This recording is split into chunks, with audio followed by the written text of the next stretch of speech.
Et nous commençons par lire notre premier passage dans Jean, le chapitre 20. Jean, le chapitre 20. L'évangile de Jean, le chapitre 20. Nous lisons à partir du verset 19. Jean 20, le verset 19. Jean, le chapitre 20, le verset 19. Le soir de ce même dimanche, les portes de la ville où les disciples se trouvaient rassemblés étaient fermées, car ils avaient peur des chefs juifs. Jésus vint alors se présenter au milieu d'eux et leur dit: que la paix soit avec vous. Que la paix soit avec vous. Après avoir dit cela, il leur montra ses mains et ses côtés. Les disciples furent remplis de joie en voyant le Seigneur. Jésus leur dit de nouveau: que la paix soit avec vous. Tout comme le Père m'a envoyé, moi aussi je vous envoie. Après ces paroles, il souffla sur eux et leur dit: recevez le Saint-Esprit. Ceux à qui vous pardonnerez le péché, il leur sera pardonné. Ceux à qui vous les retiendrez, ils leur seront retenus. Le soir, je reprends, de ce même dimanche, les portes de la maison où les disciples se retrouvaient rassemblés étaient fermées, car ils avaient peur des chefs juifs. Jésus vint alors se présenter au milieu d'eux et leur dit: que la paix soit avec vous. Après avoir dit cela, il leur montra ses mains et ses côtés, et les disciples furent remplis de joie en voyant le Seigneur. Jésus leur dit de nouveau: que la paix soit avec vous. Tout comme le Père m'a envoyé, moi aussi je vous envoie. Gloire au Seigneur. Nous parlons de Jésus comme étant notre Père et notre assurance. Jésus, notre Père et notre assurance. Nous nous retrouvons ici dans un contexte particulier. Jésus-Christ vient donc d'être, en tout cas, de ressusciter. Il est sorti victorieux du tombeau. Et malgré cette victoire, les disciples, au fait, ne jouissaient pas encore de l'effet de cette résurrection. Ils étaient dans la peur. Et le premier message que Jésus a adressé à ses disciples, c'est qu'ils aient la paix. Et nous voyons que la suite est claire. Sans cette paix, il ne peut pas accomplir la mission pour laquelle il les envoie. Il insiste là-dessus: que la paix soit avec vous. Comme le Père m'a envoyé, je vous envoie. En absence de paix, il n'y a donc pas œuvre, il n'y a donc pas mission, il n'y a donc pas réussite. Et Satan a bien compris cela, et il fait que malgré que Jésus ait déjà accompli l'œuvre qui est censée procurer la paix dans le cœur, il nous maintient d'une manière ou d'une autre dans la peur. Et c'est pour ça que nous avons besoin de le connaître comme étant l'auteur de la paix et celui qui est notre assurance. Parce qu'il y a donc la question de la peur. Et donc nous parlerons de la peur. Et nous évoquerons donc en long et en large l'auteur de la paix et l'assurance qui nous libère de la peur. La peur, c'est quelque chose d'extrêmement dangereux. Ce que nous voyons dans ce passage, la peur les paralyse. La peur fait qu'ils se sont cachés. Eh bien, étant cachés, comment peut-il annoncer l'évangile? Étant caché, comment peut-il suivre le Seigneur? Cette pensée m'a été donc donnée le samedi passé lorsque nous partageons sur cette histoire du peuple qui était resté à Jérusalem après qu'une partie a été déportée par Babylone, et ils avaient bien évidemment peur parce que le gouverneur qui a été établi sur eux a été tué. Voilà, donc le gouverneur a été assassiné. Et ils se disent: puisque le gouverneur est assassiné, donc on viendra nous exterminer. Ils ont eu peur, et donc quand ils ont eu peur, qu'est-ce qu'ils ont fait? Ils ont choisi de s'enfuir vers l'Égypte. Et nous avons vu que cette peur les a empêchés d'écouter Dieu. Malgré que Dieu leur a dit: restez à Jérusalem, restez en Juda, je prendrai soin de vous, je vais même incliner le cœur de ce chef-là pour qu'il ait miséricorde, en tout cas qu'il fasse miséricorde, qu'il vous ait en miséricorde, qu'il use de miséricorde à votre égard. Malgré toutes ces paroles, ils ont dit que Jérémie a menti. Jérémie n'a pas écouté la voix de Dieu. Alors qu'ils étaient venus pour demander à Jérémie, demande Dieu, est-ce que nous devons aller en Égypte ou bien nous devons rester? Et quelle que sera la réponse de Dieu, nous allons quand même écouter cette réponse parce que c'est là notre bonheur. Mais Jérémie est venu, il leur a dit, écoutez, Dieu veut que vous restiez. Mais comme ils avaient peur, leur pensée était de fuir. Et nous avons évoqué le fait que la peur produit toujours cet effet de fuir, soit de se cacher ou bien de fuir. Et c'est évidemment quelque chose qui nous freine dans plusieurs domaines, en particulier dans notre foi. Et donc le Seigneur veut nous dire aujourd'hui que si nous voulons avoir la victoire sur la peur, il faut que nous le connaissions comme étant notre paix et notre assurance. Parce que c'est la peur qui fait qu'aujourd'hui, on a plusieurs systèmes d'assurance, même des assurances absurdes qu'on appelle assurance vie. Or, cette assurance n'est donnée qu'après la mort. Au fait, celui qui est assuré ne profite même pas de cette assurance. Voilà. Et donc, rien ne peut assurer la vie au final. Et donc, il y a tellement de sortes d'assurances, tellement de sous d'assurance parce que l'homme a peur. L'homme a tellement peur. Et quand tu as peur, l'ennemi a le dessus sur toi. Et donc, Dieu veut que nous comprenions que ce n'est pas normal que nous demeurions dans la peur. Et quand nous avons la peur, quand nous sommes craintifs, nous ne pouvons pas faire l'œuvre qu'il attend de nous. Nous ne pouvons pas jouir de lui.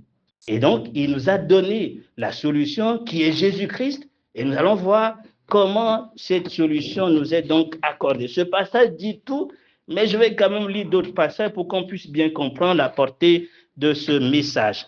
Première chose, pour pouvoir combattre quelque chose, pour pouvoir vaincre quelque chose, il faut identifier son origine. Qu'est-ce qui cause la peur? Comme je l'ai dit, il y a tellement de peur aujourd'hui, peur de tout, peur du lendemain, peur même d'être aimé ou bien d'être rejeté. Et même les enfants de Dieu vivent dans cette peur. Voilà, et on veut avoir une pleine assurance sur beaucoup de choses avant de nous engager, même si Dieu nous dit, allez-y, on veut quand même être sûr. Et on n'est pas les premiers, même ceux qui ont été envoyés avaient eu peur. Moïse et les autres, cette peur est vraiment un élément qui freine l'action de Dieu dans notre vie. Et ça nous amène, comme je l'ai dit, à ne pas écouter Dieu. Nous sommes sous l'influence de la peur. Et cette peur peut même aller jusqu'à ce que nous créions dans notre cœur de la haine pour les gens. Parce que nous avons peur que ces personnes nous fassent du mal, nous allons soupçonner des choses inimaginables, alors que la personne n'a jamais eu l'intention de nous faire du mal. Mais tellement qu'on a peur, une petite pensée, une petite parole, on interprète ça de façon bizarre et on soupçonne le mal. La peur peut aller même jusqu'à tuer son frère, on l'a vu hier. Parce que tu crois que puisque tu es roi et qu'il y a d'autres personnes autour de toi qui peuvent être rois, ils vont faire le coup d'État, vaut mieux de les exterminer. Alors qu'ils n'ont pas pensé être à ta place, mais parce que tu t'es imaginé que peut-être ils sont en train de concocter des plans, ils sont en train de mettre en place des plans pour me tuer, donc vaut mieux de les tuer. La peur est tellement dangereuse. Et de façon générale, on peut tuer des gens d'une manière indirecte sans le savoir parce qu'on a peur. Et quand tu as peur, tu détruis tout. Il n'y a pas la joie. D'ailleurs, on l'a vu, c'est quand Jésus leur a donné la paix qu'ils se sont réjouis. Donc, s'il y a la peur, il n'y a pas la joie. Tu ne peux pas produire la joie autour de toi. Et si tu rentres dans le foyer avec la peur, avec cet esclavage de peur, ben, tu vas tout détruire. Tu vas mettre en place des stratégies pour contrôler tes enfants, pour contrôler ton mari ou ta femme, et tu vas soupçonner tout, et au final, tu vas tout détruire au final. Il faut être libéré de la peur. Et la solution, c'est Jésus notre Père et notre assurance. C'est évidemment ce que ce passage nous révèle. Mais quelle est l'origine de la peur? Quelle est la source de la peur? Qu'est-ce qui fait qu'on a peur du lendemain, qu'on a peur de ne pas réussir, qu'on a peur d'échouer, qu'on a peur de tout? Quelle est la cause de cette peur? Et pire encore, ou bien encore, la plus grande des peurs, c'est qu'on a peur de Dieu au final. On a peur de Dieu. Voilà, on a peur de Dieu. Et encore aujourd'hui, il y a cette peur du jour du jugement. On se dit, qu'est-ce que sera ce jour-là? Je ne sais pas si quelqu'un d'entre vous a déjà rêvé de l'enlèvement. Bon, c'est vrai que tout ce qui nous est écrit dans les Écritures est suffisant. Mais lorsque tu rêves, il y a des rêves où tu te crois vraiment dans la réalité. D'accord? Voilà. Et tu rêves et tu vois ce qui se passe. Ben, il y a une telle peur lorsque tu es resté. Hein? Bon, je ne sais pas si ça vous est déjà arrivé. Bon, des fois, je rêve d'être enlevé. Des fois, je rêve que je suis resté. Et la dernière fois que j'ai resté, et j'ai rêvé que je suis resté, c'était horrible. C'était horrible. Qu'est-ce qui était encore plus horrible? Parce que j'avais dans ma tête les détails de tout ce qui allait se passer. Je savais pertinemment que les Écritures vont s'accomplir à la lettre. Et qu'est-ce qui va suivre? Qu'est-ce qui va suivre l'enlèvement? Je connaissais ça. C'était horrible. J'ai dit, Seigneur, qu'est-ce qui se passe? Ben à la fin, quand je suis réveillé, j'ai dit gloire à Dieu. Quoi. Je me dis, enfin, c'était un rêve. C'était horrible. Je croyais que c'était la réalité. Voilà, j'ai dit, Seigneur, mais pourquoi tu me montres ça? En tout cas, je lui pose encore la question, mais il y a une leçon qui est derrière. Donc, dans tous les cas, nous ne faisons pas des rêves, la vérité, mais je suis en train de dire que lorsque vous imaginez cet état de fait où vous restez, ça crée une crainte, ça crée une peur. C'est horrible, je vous avoue. C'est horrible de ne pas partir. Et donc, Dieu nous amène à avoir aussi en Jésus-Christ l'assurance qu'il faut par rapport à ce jour-là. Et donc, si nous vivons dans la peur quant au jour du jugement, ça veut dire que l'œuvre que Jésus a accomplie n'est pas encore parfaite dans notre vie. L'objectif de Dieu, c'est de nous ôter même cette peur, la peur liée au jugement. Et nous allons en parler. Comment il le fait? Il l'a fait de façon extraordinaire. Mais encore revenons à la première question, c'est quoi l'origine de la peur? Qu'est-ce qui fait qu'on a peur?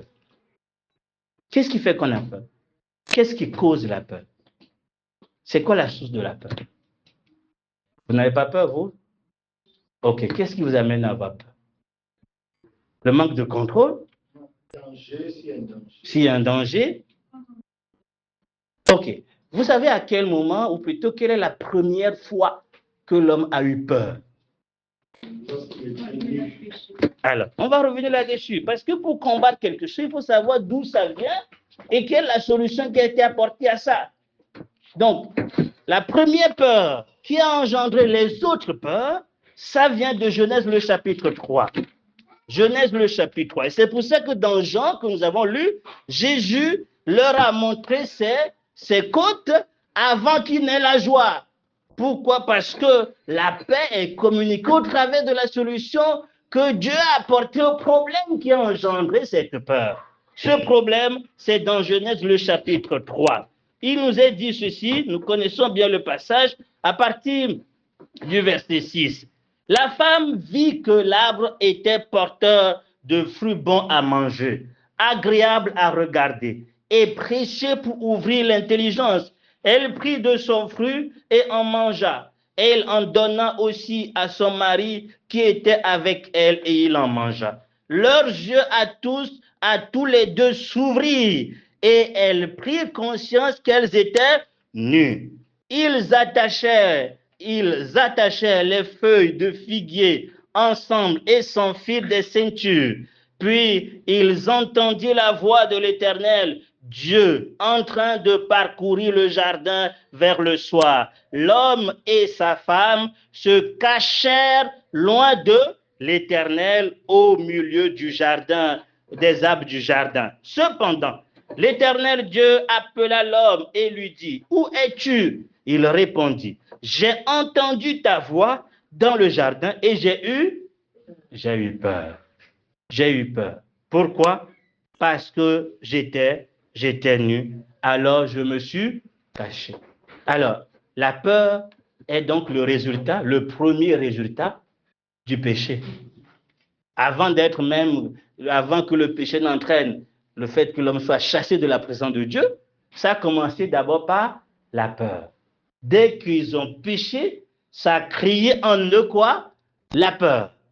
La même voix qu'ils ont toujours entendue, au fait, a été plutôt une voix terrifiante. Pourquoi? Parce que ce n'est pas la voix qui a changé, ce n'est pas Dieu qui a changé sa manière de les voir, c'est eux qui, bien évidemment, se sont vus nus à cause du péché Et automatiquement, dans le monde spirituel, ça a changé leur manière de traiter avec Dieu. Et ça a créé la peur, le déséquilibre total. Parce que là, ils savent qu'ils se sont tournés, en tout cas, ils ont offensé Dieu et donc ils ont eu peur.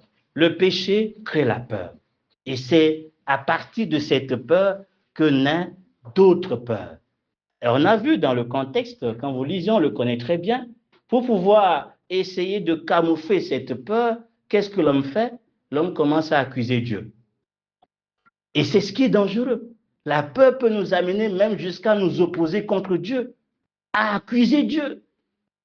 Au lieu que ça nous amène à nous reconnaître réellement coupables, mais on va plutôt dire que c'est l'autre qui a fait. C'est ce que je dis, on soupçonne le mal. C'est l'autre le problème. Alors que c'est toi qui vis dans une peur qui fait que tu interprètes tout d'une manière mauvaise. Et c'est évidemment la conséquence. On accuse les autres. Et même la peur peut arriver que, voilà, donc tu as bien fait un travail, voilà, mais tellement que tu as peur, tu ne sais pas si ton patron, si ton chef va bien apprécier, tu vas essayer de vouloir encore améliorer. Au conséquent, tu détruis même ce que tu as déjà bien fait.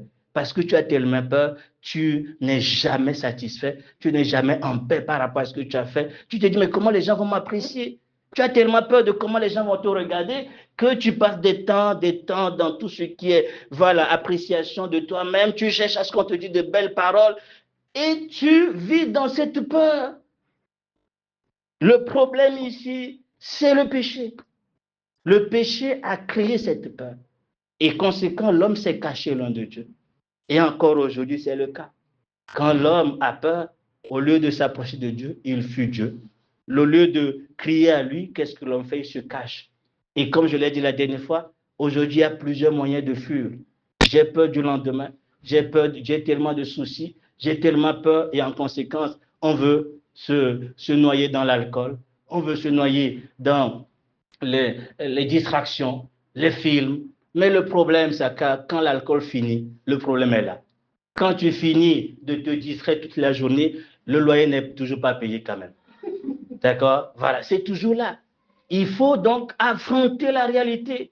Et pour qu'il en soit ainsi, c'est Jésus la paix et l'assurance. Notre sécurité, c'est en lui. Et nous allons donc en parler parce que comme le problème, c'est le péché, la seule solution que Dieu a promise par rapport à ce problème, et c'est la seule, c'est donc que la postérité de la femme écrasera la tête du serpent. C'est la croix de Jésus-Christ. C'est pour ça que dans Jean qu'on a lu, quand il est venu, il a dit la paix soit avec vous, il n'était pas encore dans la paix. Voilà. Il a fallu qu'il leur montre ses mains et ses côtés percés. C'est alors que les disciples ont dit, mais c'est lui, il est ressuscité. Et ils ont eu la joie qui vient donc de la paix que Dieu leur a donnée. Notre paix nous est accordée par la victoire que Christ a acquise à la croix.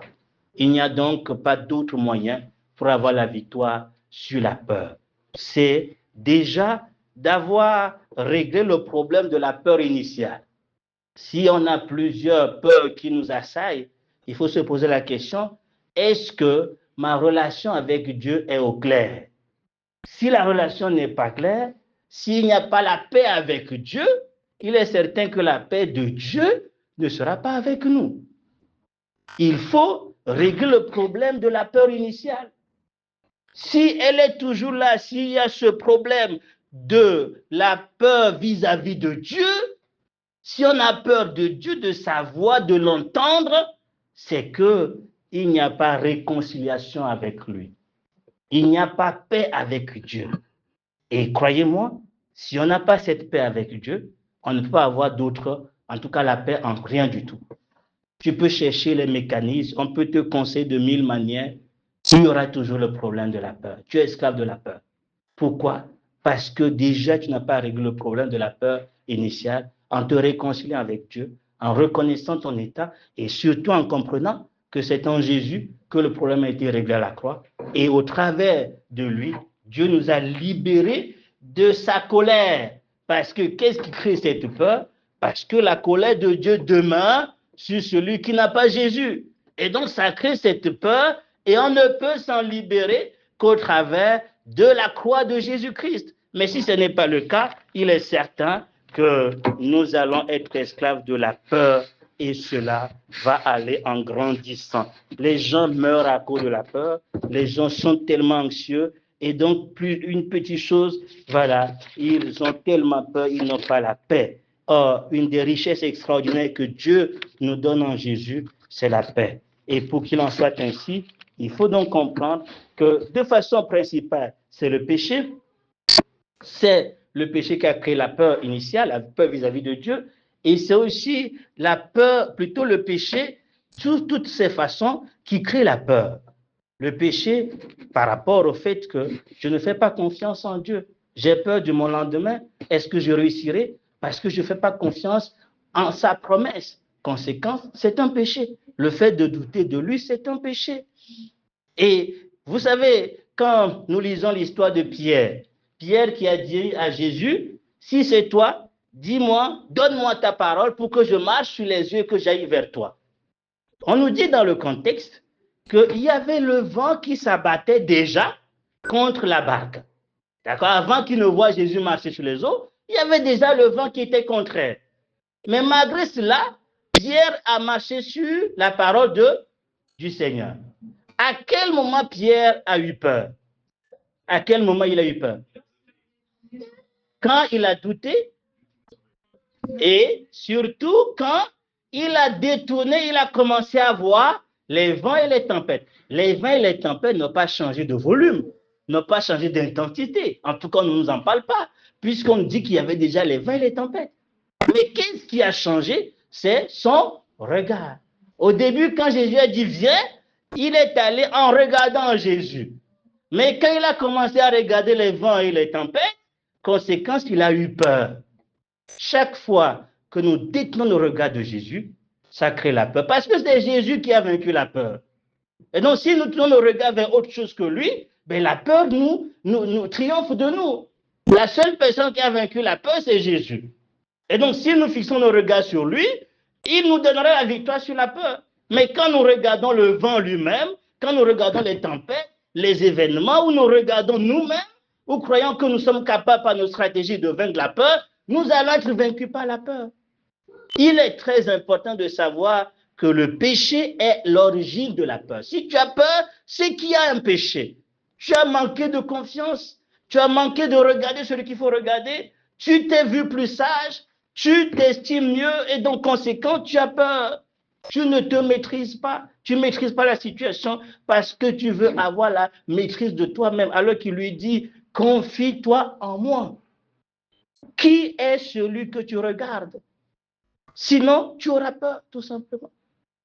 Quand tu regardes à tes stratégies, je vais mettre en place des stratégies pour que mon mari ne trompe pas, que ma femme ne me trompe pas, que mes enfants fassent ceci. Tu fais confiance en quoi? En tes stratégies. Et dans ces stratégies, malgré que c'est bien élaboré, tu as toujours peur quand même. Voilà. On a tellement de types d'assurances, mais puisqu'on fait confiance à ces assurances, malgré qu'on nous promet beaucoup de réparations, on a toujours peur. Parce que ce ne sont pas ces assurances qui produisent la paix. La seule source d'assurance, c'est Jésus. Et c'est lui seul qui a vaincu le problème du péché et donc la conséquence du péché, qui est la peur, est aussi vaincue. Nous voulons donc nous encourager les uns les autres à comprendre qu'en Jésus, Dieu nous a donné la victoire sur la peur. Et nous devons lutter contre la peur sous toutes ses formes. Nous devons, la première chose qui nous importe le plus, c'est de savoir si Jésus-Christ nous a donné de suivre telle ou telle direction. Et si c'est le cas, allons-y sans crainte. Si c'est sa parole qui nous dit viens, marchons sur sa parole sans crainte. Mais si nous mettons notre confiance en autre chose, nous n'allons donc pas avoir la paix. Et nous allons lire, pour ne pas trop m'allonger là-dessus, mais on va quand même lire 1 Jean le chapitre 4 pour parler de cette peur la plus grande, la peur du jugement, la peur de Dieu qui peut encore subsister dans les cœurs et qui peut nous fragiliser, qui peut nous empêcher d'aller pleinement dans le service, de témoigner pleinement. Au fait, je vais insister là-dessus, si tu n'as pas la paix, si tu n'es pas dans l'assurance par rapport au jour du jugement, tu ne peux pas annoncer la parole de Dieu avec assurance. C'est impossible. Tu peux même utiliser les meilleures paroles qu'il faut dans les Écritures, mais on sentira que tu n'en parles pas avec assurance.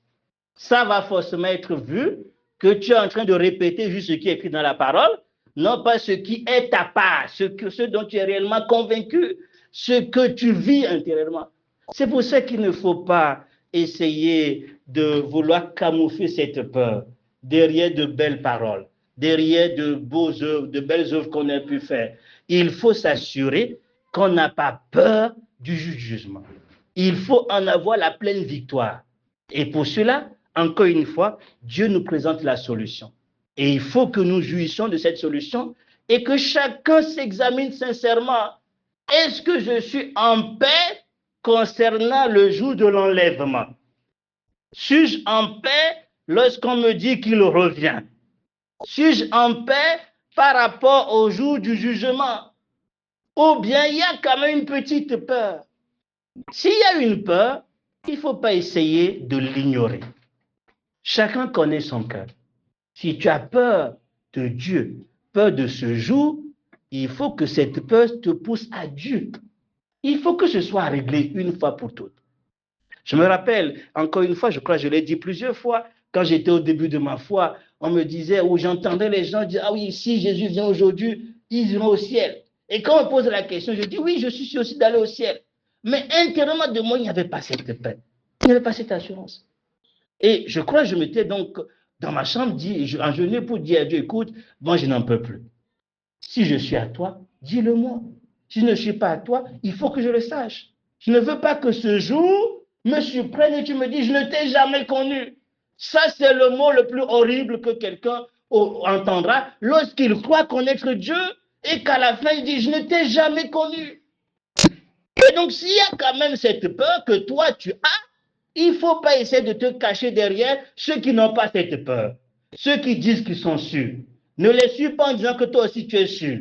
Il faut que, entre toi et Dieu, tu règles ce problème et que Dieu t'enlève cette peur et te rassure que quand il viendra, quand Jésus viendra, il va te prendre.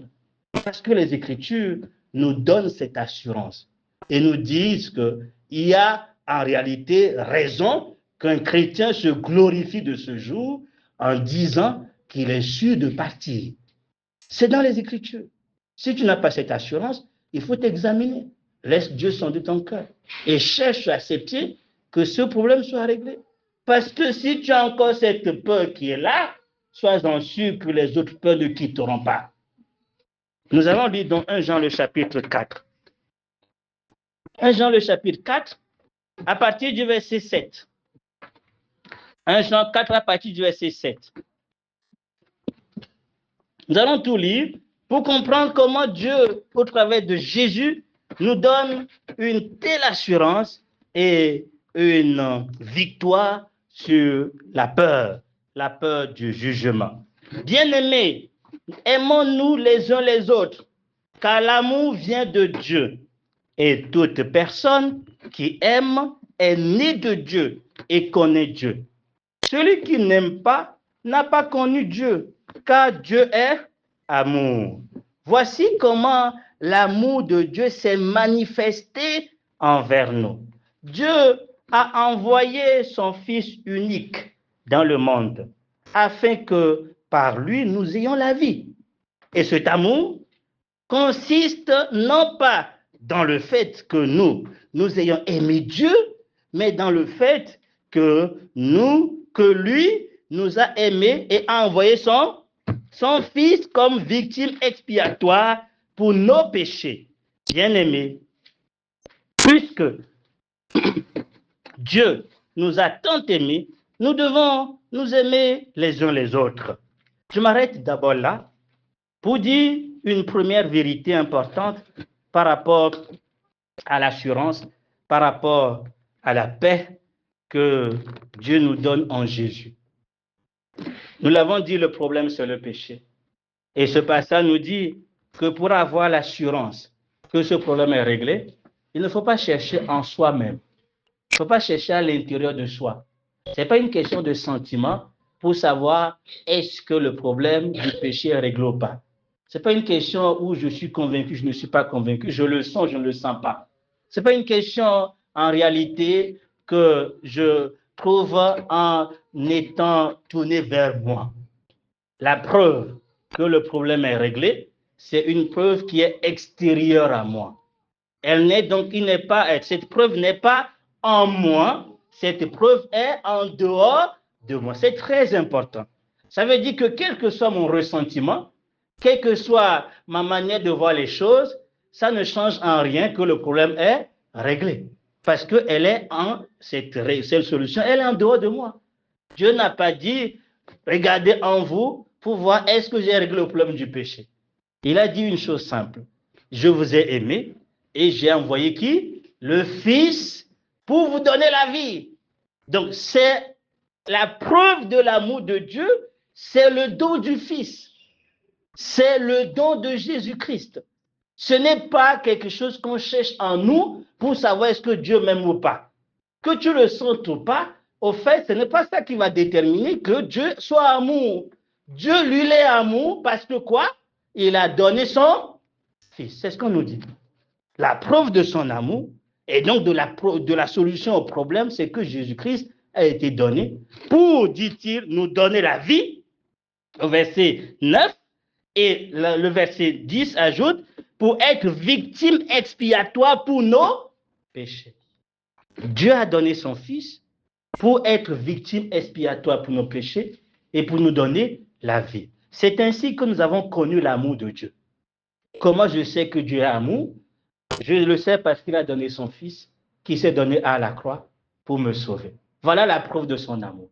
Ce n'est pas quelque chose que je cherche d'abord en moi ou par rapport à mes sentiments, mes ressentiments. Ça veut dire que même si j'en doute, ça ne change en rien que Christ est donné par son Père et il a payé le prix pour le péché. Est-ce que ça change quelque chose? Que tu l'acceptes ou que tu n'acceptes pas, Dieu lui est amour. Et il a démontré cet amour à l'égard de l'humanité en donnant son Fils. Que les hommes reconnaissent ou ne le reconnaissent pas, au fait, Dieu n'attend pas que les hommes voient en eux pour juger s'il est amour ou pas. Dieu a démontré son amour en donnant une preuve externe à l'homme. Cette preuve, c'est le Fils. C'est Jésus-Christ qui est la preuve de l'amour de Dieu. Et c'est lui qui a accompli l'œuvre rédemptrice. Ça, c'est une vérité de base qui doit être la base pour laquelle nous allons chasser toute forme de peur. Elle n'est pas liée, la solution n'est pas liée à nous, elle est liée à Jésus. La question principale qu'il faut se poser, c'est de savoir, est-ce que Dieu a donné son Fils? Est-ce que le Fils a accompli l'œuvre de la rédemption? Si c'est le cas, ça veut dire que la solution de Dieu, elle est parfaite.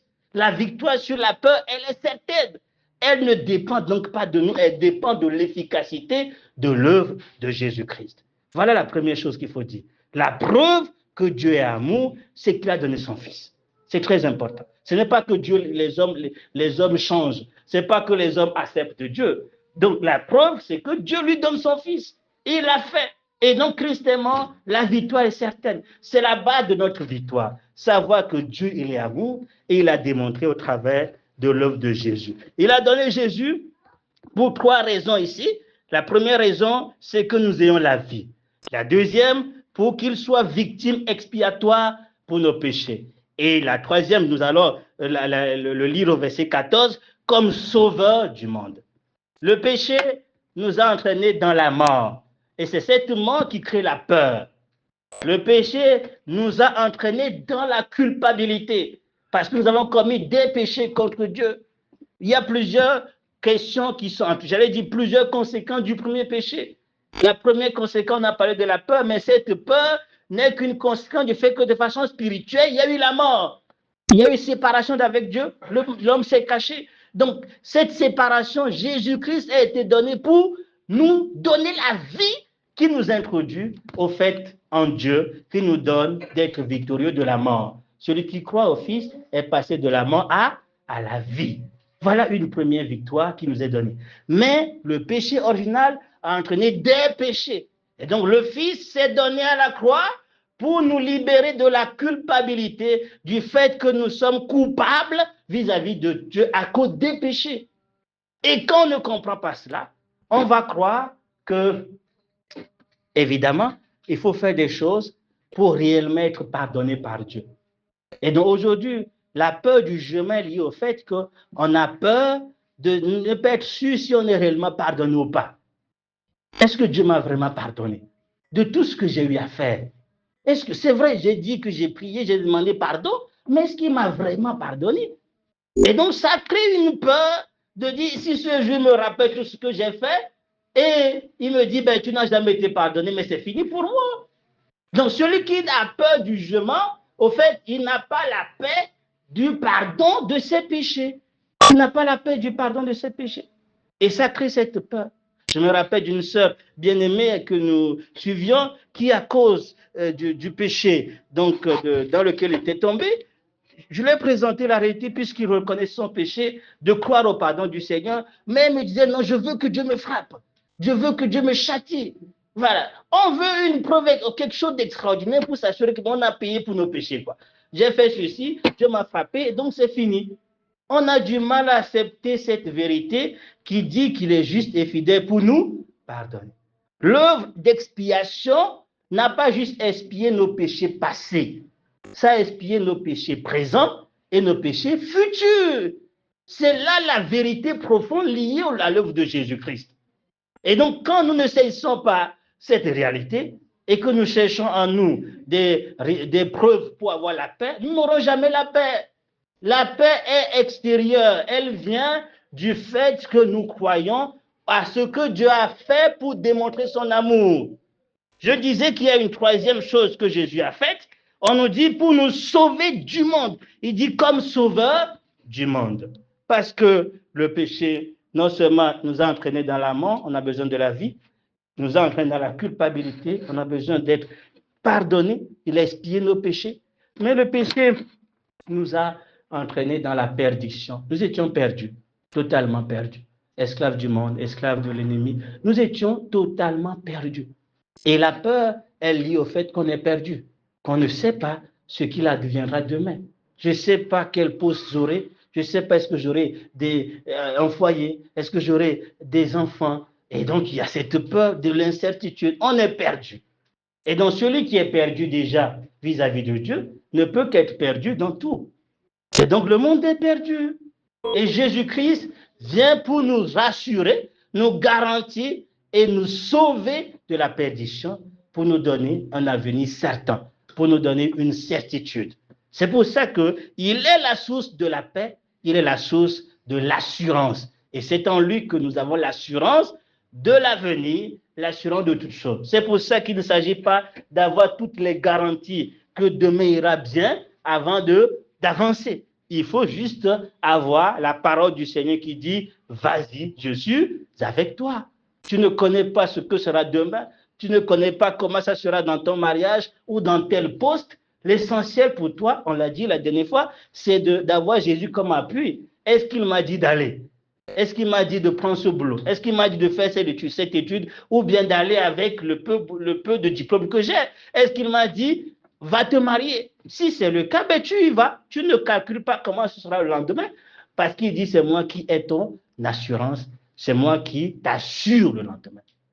J'aime ce que Acte dit, il nous a donné les grâces assurées de David. Les grâces qui sont promises à David, qui sont assurées, quoi que Satan puisse faire, Dieu les a garanties et c'est en Jésus qu'on a ça. Mais quand on veut mettre sa confiance dans le diplôme qu'on a, on veut mettre sa confiance dans le poste que notre mari ou notre femme a, ou encore dans plusieurs choses, ben on ne sera pas sûr que ça sera le lendemain. Je le reprends. Ce passage nous dit la preuve de l'amour de Dieu n'est pas quelque chose d'intérieur à nous. Que tu le sentes ou que tu ne le ressentes, parce que c'est une question de sentiment. C'est une question de foi. Foi à ce qui est extérieur. Foi à ce qu'il a fait. Est-ce que ce qu'il a fait est efficace ou pas? C'est la question. Si c'est efficace, le problème est réglé pour Dieu. Et donc, il faut que tu t'appropries cette preuve et qu'elle devienne ta part. C'est ce que nous allons voir dans la suite. Donc, il faut déjà que nous arrêtions de chercher à voir en nous, dans ce que nous vivons, une preuve de l'amour de Dieu. Voilà, cela nous amène des fois à douter et c'est ce que Satan fait. En faisant que tu vois comment tu vis, tu vois ce que tu traverses, Dieu n'est pas amour. tu lui diras que Dieu est amour parce que ça ne dépend pas de moi, ça dépend de ce qu'il a fait. Il a déjà démontré en donnant son fils. C'est ce qui prouve qu'il est amour, un point trait. S'il ne l'avait pas fait, il n'est pas amour, il est amour, il a donné, c'est tout. Ce n'est pas lié à ce que je vis ou ce que je traverse, ce que je ressens. Dieu demeure amour parce que l'œuvre que Jésus a accomplie est efficace et parfaite pour toujours. Trois implications que nous venons de voir qui nous assurent la paix. Il est donc venu pour nous délivrer de la mort, il est venu pour nous délivrer de la culpabilité, il est venu pour nous délivrer de la perdition. En lui, nous avons tout cela. Gloire à Dieu. Nous continuons le verset, ça c'est l'amour manifesté envers nous, d'accord? C'est précisé au verset 9. Nous, voici comment l'amour de Dieu s'est manifesté envers nous. Nous allons voir maintenant que l'amour ne s'est pas juste manifesté envers nous, mais l'amour a été aussi manifesté en nous. Voilà, nous continuons. Le verset 12, il dit, personne n'a jamais vu Dieu. Ça nous rappelle quoi? Qui se rappelle d'un verset qui semble être lié à ça? Personne n'a jamais vu Dieu. Jean 1, le verset 18, où Jésus dit, personne ne connaît Dieu, mais le Fils unique qui est dans le sein du Père, lui l'a fait connaître. Et ici, il nous dit, personne n'a jamais vu Dieu. Si nous nous aimons les uns les autres, Dieu demeure en nous et son amour est parfait en nous. Je continue. Nous reconnaissons que nous demeurons en lui et qu'il demeure en nous au fait qu'il nous a donné de son esprit. Et nous avons vu et nous attestons que le Père a envoyé le Fils comme sauveur du monde. Celui qui déclare publiquement que Jésus est le Fils de Dieu demeure en lui et lui en... Le verset 16 nous dit, nous avons connu l'amour de Dieu. Nous avons connu l'amour que Dieu a pour nous et nous y avons cru. Dieu est amour et celui qui demeure dans l'amour demeure en Dieu et Dieu demeure en lui. Donc là, cette partie nous parle de l'effet de l'amour qui ne s'est pas limité juste à agir de l'extérieur en donnant Jésus. Dieu est allé plus loin. Il nous a donné de son esprit. Ce n'est pas qu'il nous a donné l'esprit. Il nous a donné de son esprit. Il nous a fait participer à ce qu'il est. Et donc, il demeure en nous et nous en lui. Il nous introduit dans ce qui est divin. Et tout ce qui est de Dieu nous est donné. Et ce qui est de Dieu, c'est quoi? L'amour. Et donc, l'amour est donc désormais donné en nous puisqu'il demeure en nous. Et il dit, on le saura lorsque ce que vous produisez est le fruit de l'amour. Donc, quand vous produisez cela, c'est ce qui va démontrer ou bien montrer aux gens qui ne l'auront jamais vu de le voir. Il va se faire voir au travers de celui en qui il demeure, en produisant la vie qui est l'amour. Donc, la bénédiction que nous avons ici, qui nous donne aussi la paix, c'est le fait que Dieu demeure en nous et nous demeurons en Dieu. Il a établi sa demeure en nous. Il a fait de nous son habitation par l'Esprit. Il est donc en nous. Il nous donne de son esprit. Autrement dit, nous sommes un avec lui. Nous partageons ses plans, son cœur, son projet. Nous le connaissons. Sa nature est notre partage. Toute la divine puissance nous a donné tout ce qu'il faut. Et nous sommes ainsi introduits dans la divinité. Quelle grâce immense d'être en Dieu et d'avoir Dieu en nous, d'avoir tout ce qui est de Dieu comme notre partage et de n'être plus séparés de lui. Nous sommes un avec lui désormais. C'est une bénédiction extraordinaire, c'est de là que vient notre paix, parce que Dieu a établi sa demeure en nous et il nous donne d'être un avec lui, de partager sa vie, de partager sa nature, de partager ce qui le concerne, ce qu'il est, et c'est ce qui fait notre bonheur. Donc, oui, je crois en l'amour qui est manifesté à l'extérieur. Ensuite, il y a la conséquence de cette foi qui produit l'amour en moi, qui déverse l'amour, qui déverse Dieu en moi. Par l'Esprit, on nous dit clairement l'amour de Dieu nous est déversé dans nos cœurs par l'Esprit de Dieu. Romains chapitre 5. Donc, c'est là le bonheur que nous avons. Et c'est ce qui fait que celui qui a la vie de Dieu parce qu'il a cru en l'œuvre de Jésus, reçoit le témoin du Saint-Esprit qu'il est enfant de Dieu. Parce qu'il est participant à la nature de Dieu. Il est comme Dieu, ayant tout de Dieu en lui. Et c'est là notre bénédiction. Je ne sais pas si on réalise le bonheur d'avoir Dieu partout. Je sais que Dieu demeure en moi. Je suis son temple et partout je vais, il est avec moi. Pourquoi je vais craindre alors? C'est ce que David a compris alors qu'il n'avait pas notre privilège. Il n'est pas dans notre privilège. Nous sommes dans un privilège plus élevé que David. Mais il avait compris que Dieu est avec lui. C'est avec lui, ce n'était pas en lui. Seulement avec lui, ça suffisait pour combattre Goliath. Mais nous avons Dieu en nous. Je le porte partout. Je le porte partout. Dieu est en moi. Mais des fois, on a du mal à croire en cela. Et cela détermine le fait qu'on a peur. On a peur au travail. On a peur face à tout le monde. On a peur. On crée vraiment des systèmes de peur. Et on n'est pas en paix. Mais si Dieu est en toi, que tu as sa demeure en toi, pourquoi tu crains donc? À moins que tu n'as pas sa demeure en toi. Et c'est exactement ce qu'il faut voir. Et s'il n'est pas en toi, c'est sûr que tu auras la peur. C'est important que nous réglons ce problème, que nous soyons au clair par rapport à ça. Est-ce que Dieu habite en moi? Est-ce qu'il a établi sa demeure en moi? Si c'est le cas, tu dois croire que tu es au travail avec Dieu. Tu es à l'école avec Dieu en toi. Tu es partout avec Dieu en toi. Et donc, face à qui que ce soit, tu ne dois pas trembler parce que Dieu est en toi. Les apôtres, quand ils ont reçu l'Esprit, au fait, ça a tout changé dans leur vie. Quand Dieu est rentré en eux, a établi sa demeure en eux, ça a changé tout. Pierre avait peur de la servante, mais face comment dit, au roi et à tous ceux qui les oppressaient, il a dit il faut obéir à Dieu plutôt qu'aux hommes. Il n'avait plus peur. Pourquoi? Parce qu'il a Dieu en lui, il était conscient. Il savait qu'il n'était pas seul. Et ils avaient cette puissance de Dieu, cette autorité de Dieu qui était en eux. Et donc, ils n'avaient pas peur. Ils étaient tranquilles. Parce qu'ils savent que celui qui s'attaque à eux s'attaque à Dieu, puisqu'ils sont unis désormais à Dieu. Et donc, Dieu prendra leur défense. C'est ce que nous avons vu dans toute leur histoire. C'est là notre source d'assurance et de paix. Par Jésus, Dieu a établi sa demeure en nous. Quelle grâce. Dieu soit béni pour cela. Le verset 17 est encore merveilleux, extrêmement merveilleux. Et il nous dit même que c'est la perfection de cet amour. Le niveau parfait de cet amour, c'est quoi? Le verset 17. Quelqu'un peut lire le verset 17? Tel il est, tel nous sommes aussi. Dans cela que l'amour est parfait en nous, afin que nous ayons de l'assurance. Ah, le passage est clair. On continue jusqu'au verset 19. La crainte n'est pas dans l'amour, mais l'amour parfait bannit la crainte. Car la crainte suppose un châtiment, et ce qui craint n'est pas parfait dans l'amour. Pour nous, nous l'aimons parce qu'il nous a aimés. Donc, la crainte n'est pas dans... En fait, c'est deux sentiments opposés.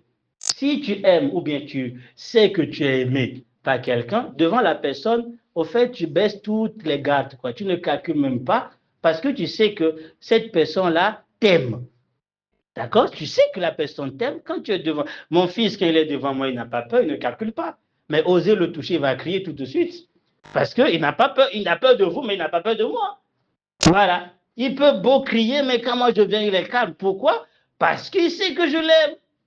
Donc, il ne peut pas avoir peur. Ce serait illogique que mon fils ait peur de moi quand même. Et donc, quand nous avons l'assurance d'être aimés par Dieu, et qu'en même temps nous avons peur de Dieu, en fait, il y a une opposition. Il dit que l'amour était parfait d'une manière que Dieu nous a rendus tel que Jésus-Christ est. Et c'est en vue du jugement. Là, nous parlons de l'amour qui est avec nous au jour du jugement. L'amour qui va nous garantir que le jour du jugement ne nous surprenne pas et que nous n'en soyons pas emportés. Il dit clairement, celui qui croit en moi, il ne sera plus jugé. Il est passé de la mort à la vie parce que cette personne a déjà été jugée à la croix. Nous avons déjà été jugés, nos péchés ont été jugés à la croix. Et la foi, c'est de croire que Dieu a raison quand il dit « Je te pardonne, je ne me souviendrai plus jamais de tes péchés ». C'est en cela que nous avons la paix. Mais vous avez ce qu'il dit ici, c'est que Dieu est allé jusqu'à nous rendre identiques à Jésus. C'est-à-dire, Jésus-Christ, il est juste, n'est-ce pas? C'est lui qui va juger, le juge du jugement. Mais nous, nous sommes comme le juge. Voilà ce qu'il dit ici. Nous sommes justes comme le juge. Parce que Romains, Corinthiens nous dit qu'il est devenu péché, que nous devenions justice de Dieu en lui. Et il a été crucifié pour nos péchés, il est ressuscité pour notre justification. Donc devant Dieu, nous sommes justes comme Jésus est juste. Et donc, nous sommes justes comme le juge. Le juge qui doit juger les hommes, nous sommes comme lui. Donc il dit, mais c'est ainsi que l'amour a été rendu parfait, en nous rendant comme le juge, en nous rendant juste comme lui, en nous rendant bien-aimés comme lui. Nous sommes agréés comme Jésus est agréé. Et c'est dans cela que l'amour a été rendu parfait, envers nous, avec nous, pour que nous ne craignions pas. Et il ne dit pas, c'est seulement au jour du jugement que vous allez être rendus comme le juge. Non, il dit, tel qu'il est, tel nous sommes maintenant dans ce monde. Il n'a pas dit, c'est quand il y aura le jugement que nous allons être transformés. Nous serons certes, quand nous le verrons, semblables à lui. La Bible dit dans Jean que nous serons semblables à Christ quand nous le verrons. Mais c'est le fait que notre corps va être glorifié et nous serons comme lui. Mais nous sommes tels qu'il est dès à présent. C'est là la perfection de l'amour de Dieu. C'est tellement compliqué pour l'homme parce que c'est contraire à la logique humaine d'accepter tout simplement que Dieu ait fait tout cela gratuitement pour nous. On veut quand même faire, comme je l'ai dit, c'est ceux qui veulent être frappés par Dieu, on veut quand même prouver qu'on a fait quelque chose. Mais Dieu dit, je ne veux rien que vous ne fassiez, je veux que vous ne fassiez rien dans cette affaire. Vous devez juste accepter ce que j'ai fait pour vous. Et quand vous l'acceptez, vous vivez cela. La vie, ou plutôt l'assurance, ne vient que de la foi en cette vérité que Dieu me voit comme il voit son Fils. Il m'accepte comme il accepte son Fils. Il m'agrée comme il agrée son Fils. Il me considère juste comme il considère son Fils juste. C'est ce qui fait que nous pouvons être certains pour ce qui concerne le jour du jugement. Et quand ce n'est pas le cas, on n'a pas la paix par rapport à ça, ça ne se force pas. Ce n'est pas en essayant de mémoriser ces paroles qu'on va être en paix. Il faut chercher Dieu. Il faut dire, voilà ce que tu dis dans ta parole, mais la vérité est que dans mon cœur, il n'y a pas cette paix. Il y a quelque chose donc qui cloche. Je veux que cette chose soit réglée. Je le présente pour qu'on comprenne que c'est ce que Dieu veut qu'on ait. La disposition d'assurance et de paix, Dieu veut et promet cela à tout enfant de Dieu. Si tu ne l'as pas, il ne s'agit pas d'essayer de forcer ton mémoire ou ta pensée pour l'avoir. Il s'agit de demander à Dieu de te le donner, cette paix et cette assurance. Il faut chercher Dieu pour que tu aies la paix et l'assurance. Si tu n'as pas la paix, tu dis, bon, on va voir, le jugement, comme les musulmans disent, on verra. Voilà, Dieu est miséricordieux, mais c'est lui quand même qui décidera qui sera sauvé ou pas. Ben, sois en sûr que tu seras surpris. Dieu ne veut pas qu'on soit surpris. Il veut nous donner maintenant quelle est notre part. Si tu es de lui, il te le dira. Si tu n'es pas de lui, il te dira que tu n'es pas de lui. Tu le sauras. Mais si tu t'entêtes en disant, bon, c'est peut-être mes pensées, peut-être je suis de lui, mais bon, c'est vrai que je n'ai pas la paix, mais ce n'est pas grave. Je continue comme ça. Il te dira, je ne t'ai jamais connu, je te l'ai déjà dit. Ceux à qui diront qu'ils ne les a jamais connus, au fait, ce n'est pas une surprise. Dieu leur aura déjà dit. Qui ne les connaît pas? Dieu n'attend pas le dernier moment pour surprendre. Il va le dire, je ne te connais pas, répands-toi. Parce que son désir est de sauver. Mais quand on s'entête, la personne va croire que Dieu est calme, Dieu me bénit, puisqu'il fait que mes affaires évoluent, Dieu est d'accord avec moi. À la fin, Dieu va dire, je ne t'ai jamais, et je te l'ai déjà fait connaître.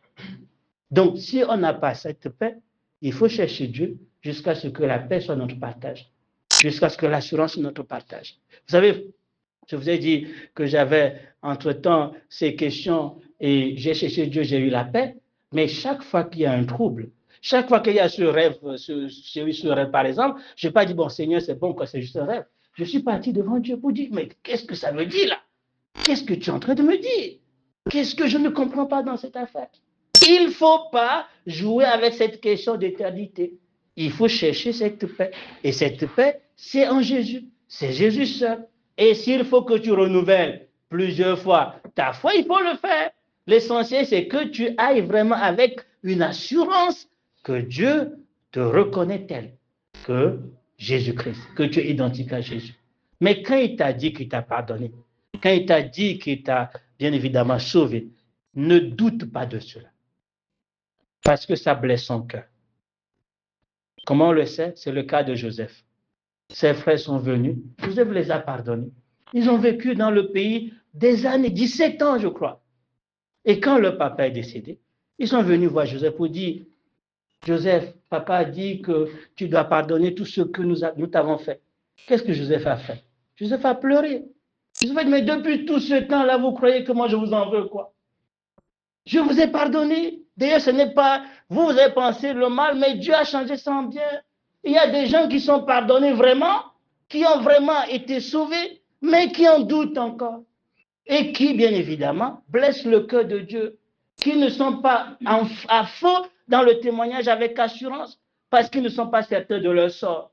Dieu veut que cette affaire soit réglée pour que nous soyons vraiment des instruments pour annoncer l'assurance, avec assurance le salut qu'il propose aux hommes. Que nous puissions leur dire, Jésus sauve vraiment, je suis sauvé, j'ai l'assurance de mon salut, je suis certain d'être enlevé, parce qu'en Jésus, je suis rendu tel que Jésus par Dieu. Il faut que ce soit une assurance et que tu l'annonces aussi avec cette autorité, avec cette assurance. Sinon, ça ne portera pas du fruit. Oh, on n'a pas le temps. On n'a plus le temps à traîner parce que le temps est fort avancé.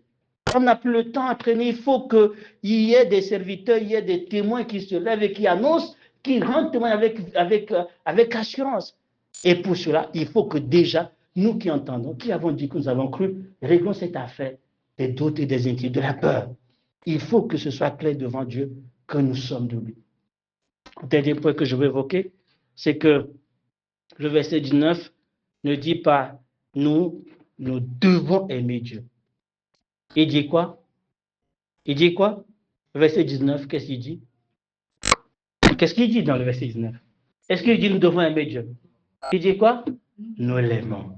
Mais quand il s'agit des frères, il dit quoi au verset 20? Au verset 21? J'aime Dieu. Verset 21 directement. Et nous avons de lui ce commandement, que celui qui aime. Ok, ici il dit que celui qui aime Dieu doit aussi aimer son frère. Et un peu plus avant que nous devons aimer nos frères. En fait, quand Dieu dit nous l'aimons. C'est quelque chose qui découle du fait que lui nous a aimés. Et donc, puisqu'il a établi son amour en nous, ça ne peut que produire l'amour pour lui. Donc, nous l'aimons est une conséquence du fait que nous savons qu'il nous a aimés. Personne ne peut aimer Dieu, même si on dit tu dois aimer Dieu, tu ne l'aimeras jamais, à moins que tu réalises combien il t'a aimé. Parce que Dieu, lui, il ne veut jamais devoir à quelqu'un. Il donne d'abord, et ensuite il dit, comme je t'ai donné, tu me retournes.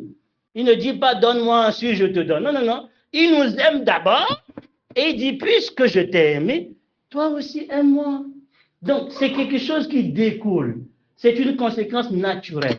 L'amour pour Dieu est une conséquence du fait qu'il nous a aimés. Mais quand il s'agit d'aimer les autres, il dit, ce n'est pas parce qu'eux ils nous aiment que nous les aimons. Non, tu dois aimer parce que toi, tu es aimé par Dieu.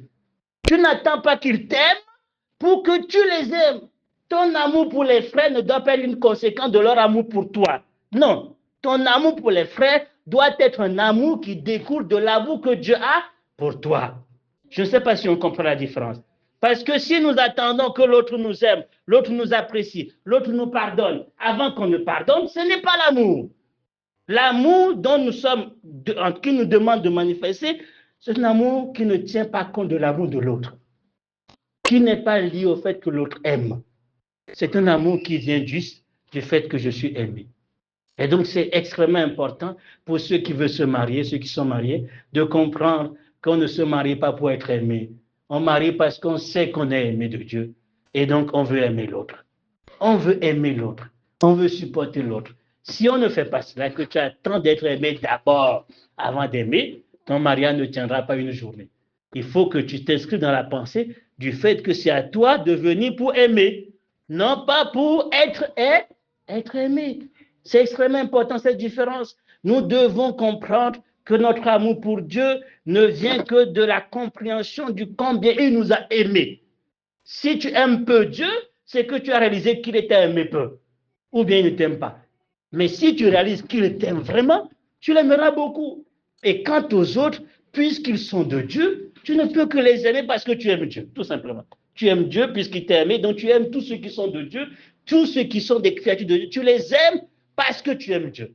Voilà, tu le fais à cause de Dieu, non pas à cause d'eux, non pas à cause du fait qu'ils sont bons ou parce qu'ils t'aiment, parce qu'ils t'apprécient. Tu les aimes d'un amour qui vient de Dieu.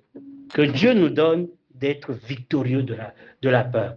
Il faut être libéré de toute forme de peur. Il faut avoir Jésus comme notre paix et notre assurance. Ce passage nous dit, Dieu nous a rendus comme Jésus. C'est ce qui nous assure que le juge ne va pas nous juger. Le juge ne va pas nous condamner parce que nous sommes comme lui. S'il nous condamne, c'est qu'il se condamne lui-même, puisque nous sommes comme lui. Donc s'il nous condamne, il se condamne lui-même. Et impossible qu'il se condamne lui-même puisqu'il est juste. Et donc nous sommes dans cette assurance. Gloire à Dieu. Que Dieu nous donne cette pleine révélation afin que quoi qu'on puisse dire, quoi que nous pouvons traverser, quelles que soient les émotions, que nous confessions toujours qu'en Jésus nous sommes en sécurité. Qu'en Jésus nous avons la paix avec Dieu et c'est de là que viendra la paix de Dieu qui surpasse toute intelligence, qui gardera nos cœurs en Jésus-Christ, quoi qu'il puisse se passer, afin que nous soyons victorieux de la peur. Sinon, la peur nous fragilise et va créer tellement de dégâts. Il faut en être libéré. Nous allons prier. Tendre Père, nous te bénissons pour l'œuvre accomplie en Jésus, pour ton amour immense, ton amour parfait que tu as manifesté à notre égard. Cet amour, ô tendre Père, que nous avons du mal à saisir. Nous voulons te demander de la lumière de ton esprit pour comprendre, ô notre Dieu, notre Père, l'immensité de ton amour, qui t'a poussé à donner Jésus, qui t'a poussé à faire de nous ta demeure et qui t'a poussé à faire de nous tel que Jésus-Christ est. C'est tellement merveilleux. Nous voulons vivre la victoire sur la peur. Seigneur, je prie que tous ceux qui sont liés par l'esprit de la peur en soient déliés. La peur du lendemain, la peur de l'échec, la peur de se sentir rejeté, la peur de tout.